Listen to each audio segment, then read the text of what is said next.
चलिए साहब, अगला लेते हैं दिल्ली सल्तनत। स्टार्ट करते हैं गुलाम वंश से, जो कि 1206 से 1290 ईस्वी तक शासन किया। इसे गुलाम वंश इसलिए कहा जाता है क्योंकि इसके 3 सबसे महत्वपूर्ण शासक कुतुबुद्दीन ऐबक, इल्तुतमिश और बलबन का राजनीतिक जीवन गुलाम के रूप में शुरू हुआ। कुतुबुद्दीन ऐबक 1206 से 1210 यह मोहम्मद गोरी का गजनी से खरीदा हुआ दास था। इसके साहस और उदारता और स्वामी भक्ति के कारण गोरी ने इसे अमीर आखुर अस्तबलों का अधिकारी नियुक्त किया गया। 1192 ईस्वी में तराइन के युद्ध के दूसरे युद्ध के बाद भारतीय विजित क्षेत्रों का प्रबंधक बना दिया गया। 1210 में लाहौर में चौगान पोलो खेलते हुए घोड़े से गिरकर इसकी मृत्यु हो गई। इसने कुतुबुद्दीन बख्तियार काकी के स्मृति में कुतुब मीनार का निर्माण आरंभ करवाया। इसने दिल्ली में कुव्वतुल इस्लाम मस्जिद तथा अजमेर में 2.5 दिन का झोपड़ा का निर्माण करवाया। इसके बाद आए इल्तुतमिश। ऐबक की मृत्यु के पश्चात आराम शाह दिल्ली का सल्तनत शासक बना, किंतु बदायूं का इक़्तिदार इल्तुतमिश ने इसे अपदस्थ कर स्वयं सुल्तान बन गया। इल्तुतमिश ने अपनी बुद्धिमत्ता से मंगोल के आक्रमण से स्वयं को बचा दिया। उसने जलालुद्दीन मंगवर्नी को संरक्षण देने से मना कर दिया, जो मंगोल नेता चंगेज खां के भय से भाग रहा था। प्रशासन को संगठित करने के उद्देश्य से इल्तुतमिश ने चालीसा तुर्क सरदारों का एक गुट चालीसा तुर्कान ए चहलगामी का स्थापना किया। इसने राज्य के अभिन्न अंगों को व्यवस्थित कर सल्तनत को एक निश्चित स्वरूप प्रदान किया। इसने चांदी का टंका और तांबे का जीतल मुद्रा को प्रचलित किया।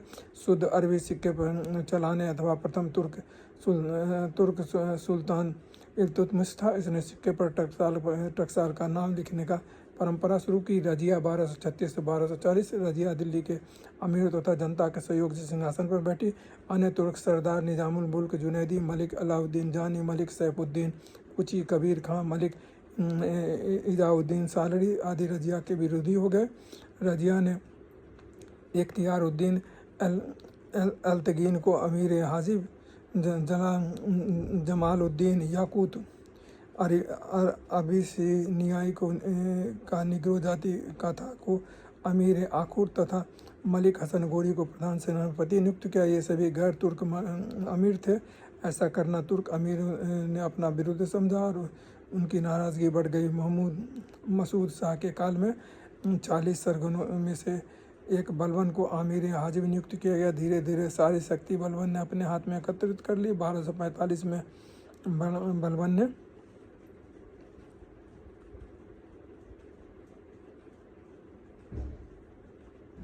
मंगोल नेता मंगू के आक्रमण के विरुद्ध सैन्य संचालन किया और लाहौर, कच्छ और मुल्तान पर अधिकार कर लिया। नसीरुद्दीन मोहम्मद ने राज्य को समस्त शक्ति बलबन को सौंप दी और 7 अक्टूबर 1249 को सुल्तान ने बलबन को उलग खां की उपाधि प्रदान की एवं अमीर हाजिब बनाया।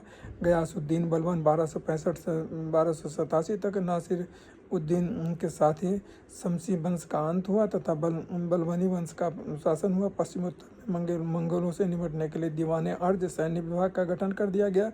इस पर इमादुल मुल्क को नियुक्त किया गया। सैनिकों को नगद वेतन दिया गया। तुर्की प्रभाव को कम करने के लिए सिजदा सुल्तान के समक्ष घुटनों को बल बैठकर सिर झुकाना और पायबोस सुल्तान का पाँव छूना तथा नवरोज उत्सव को अनिवार्य कर दिया गया। नवरोज एक ईरानी उत्सव था। बलबन ने विद्रोहियों के प्रति लौह एवं रक्त की नीति अपनाई। उसने एक अत्यंत कुशल जासूस व्यवस्था का गठन किया। उसके बाद आता है खिलजी वंश 1290 से 1320 तक। खिलजी वंश वास्तव में तुर्क जनजाति से संबंधित है, किंतु लंबे समय से अफगानिस्तान में रहने के कारण गैर तुर्क माने जाते थे। खिलजी की सत्ता में आने से प्रशासन निम्न वर्गीय तुर्क, अफगान और हिंदुस्तानियों के हाथ में आ गया। जलालुद्दीन खिलजी 1291 से 1296, 13 जून 1290 को 70 वर्षीय जलालुद्दीन का राज्याभिषेक किलोखरी में हुआ। इसने अपने विरोधियों के प्रति उदारता की नीति अपनाई। उसने हिंदुओं को अपना धर्म और रीति रिवाज को पालन करने की पूर्ण स्वतंत्रता दी। अगला शासक था अलाउद्दीन खिलजी 1296 से 1316। 20 जुलाई 1296 को अलाउद्दीन खिलजी सुल्तान बना। इसे अली गुरसस्प भी कहा जाता है। अलाउद्दीन ने द्वितीय सिकंदर सानी की उपाधि धारण की तथा खलीफा के सत्ता को स्वीकार किया। उसने धार्मिक उदारता को नीति को जारी रखा तथा शरीयत का शासन का आधार बनाने से इनकार कर दिया। गुप्तचर विभाग का प्रमुख वारिद मुमालिक कहलाता था। गुप्तचर भृत्य और मुनिह सूचना प्रदाता थे। तुगलक वंश 1320 से 1414। सल्तनत काल का यह वंश सर्वाधिक अवधि तक चलता रहा तथा इस काल में सल्तनत की सीमा का सर्वाधिक विस्तार हुआ। गयासुद्दीन तुगलक 1320 से 1325। गयासुद्दीन तुगलक एक महत्वाकांक्षी शासक था जिसने दक्षिण तक सल्तनत का प्रत्यक्ष नियंत्रण स्थापित किया। वारंगल पहला दक्षिणी राज्य था जिस पर प्रत्यक्ष नियंत्रण के अंतर्गत लाया गया। दूसरा शासक मोहम्मद बिन तुगलक 1325 से 51। पिता की मृत्यु के 3 दिन बाद जौना खां मोहम्मद बिन तुगलक के नाम से स्वयं को सुल्तान घोषित किया। गयासुद्दीन तुगलक का पुत्र अपने पिता से भी अधिक महत्वाकांक्षी था। मोहम्मद तुगलक ने पिता की मृत्यु के 40 दिन के बाद अपना राज्याभिषेक करवाया। मोहम्मद तुगलक की योजनाएं दुआब में कर वृद्धि 1326-27, राजधानी परिवर्तन 1326-27, सांकेतिक मुद्रा का प्रचलन 1329-30, खुरासन अभियान, कराचिल अभियान। मोहम्मद बिन तुगलक ने कृषि में सुधार के लिए दीवाने अमीर कोही नामक एक विभाग की स्थापना की। इसका उद्देश्य फसल सुधार और कृषि का विस्तार करना था। उसके बाद फिरोज शाह तुगलक आए जो 1391 से 1388 तक इन्होंने शासन किया। यह मोहम्मद बिन तुगलक का चचेरा भाई था। इसने उलेमा और अमीरों के समर्थन से सिंहासन प्राप्त किया था। इसने सभी को संतुष्ट करने तथा जन कल्याण की नीति अपनाई। उसकी धार्मिक संकीर्णता की नीति से सल्तनत को पतन को और अग्रसर किया। जन कल्याण की योजनाओं को आरंभ करने के लिए यह प्रसिद्ध था। राजस्व व्यवस्था के अंतर्गत सुल्तान ने 24 कष्ट कारक करों को समाप्त कर केवल 4 कर रखा। खराज, खुम्स, जजिया और जकात ही है। सिंचाई विभाग दीवाने सर्व की स्थापना की गई तथा उपज का 10वां भाग सिंचाई कर के रूप में वसूला जाता था। भूमि कर उपज का 1/5 से 1/2 तक होता था। फिरोज तुगलक ने सिंचाई हेतु 5 नहरों का निर्माण कराया। यमुना से हिसार 150 मील, सतलज से घग्गर 96 मील, सिरमौर हांसी और घग्गर से फिरोजाबाद, यमुनाबाद से फिरोजाबाद। उसके बाद सैयद वंश 14 से 91। तैमूर लंग वापस जाते समय खिजर खां से प्रसन्न होकर उसे दीपालपुर और मुल्तान की सूबेदारी प्रदान की। उसने दिल्ली पर आक्रमण कर दौलत खान लोधी को पराजित कर स्वयं सुल्तान बना लिया। इसने इटावा, कटेहर, चलेसर, खोर, बयाना, मेवात, बदायूं इत्यादि में हुए विद्रोह को दबाया और इसने 1421 तक शासन किया। उसके बाद लोधी वंश 1451 से 1526, बहलूल लोधी 1451 से 1489।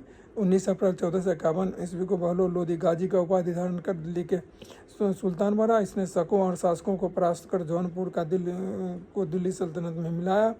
सिकंदर लोधी 1479 से 1517, बहलोल खां का पुत्र निजाम खां 17 जुलाई 1489 को सुल्तान सिकंदर शाह लोधी के नाम से सिंहासन पर बैठा। 1504 ईस्वी में इसने आगरा नगर बसाया।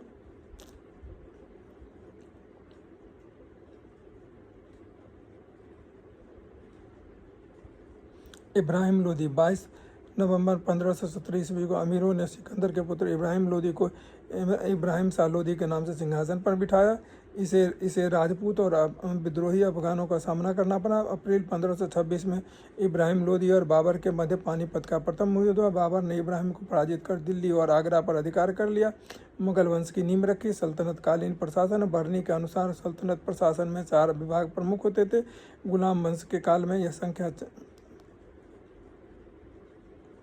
4 थी किंतु कालांतर यह 6 हो गई। मंत्रिपरिषद को मजलिसे खलवत कहा जाता था। दीवाने वजारत इसका प्रमुख अधिकारी वजीर होता था। यह सुल्तान का प्रमुख सलाहकार और वित्त प्रबंधन के लिए जिम्मेदार होता था। दीवाने अर्ज यह सैन्य विभाग था जिसका अधिकारी आरिजे मामूली कहलाता था। दीवाने रसालत यह विदेश विभाग के साथ साथ धार्मिक विभाग भी संभालता था। दीवाने इंसा दबीरे खास एवं दबीरे मामूलिक के अधीन इस विभाग का कार्य शाही घोषणा और पन्नों के मशवरे तैयार करना था। सदर यह धर्म और राजकीय दान विभाग का सर्वोच्च अधिकारी था। दीवाने कजा इसका अधिकारी काजी उल कजात होता था। यह सुल्तान के पश्चात न्याय का सर्वोच्च अधिकारी होता था। प्रशासन की सुविधा के लिए सल्तनत को कई प्रांतों में विभाजित किया गया जिसे एकता कहा जाता था। अवध, बिहार, बंगाल, बदायूं, लाहौर और आदि प्रमुख प्रांत थे। इसका प्रशासन सुल्तान के द्वारा नियुक्त प्रांतपति चलाते थे।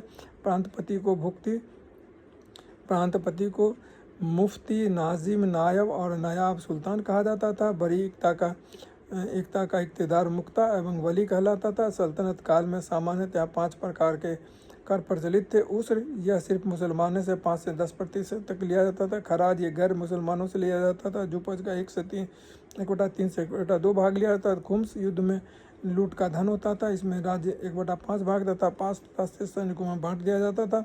अलाउद्दीन खिलजी तथा मोहम्मद तुगलक ने 4/5 भाग अपने पास रखा। जक़ात मुसलमानों से लिया गया धार्मिक कर जो कि 2.5% होता। जजिया यह जीवन और संपत्ति की सुरक्षा के बदले गैर मुसलमानों से लिया जाता था। यह संपन्न वर्ग से 40% और मध्यम वर्ग से 20% और सामान्य वर्ग से 10% प्रतिवर्ष लिया जाता था। इसके बाद आ जाता है भक्ति आंदोलन।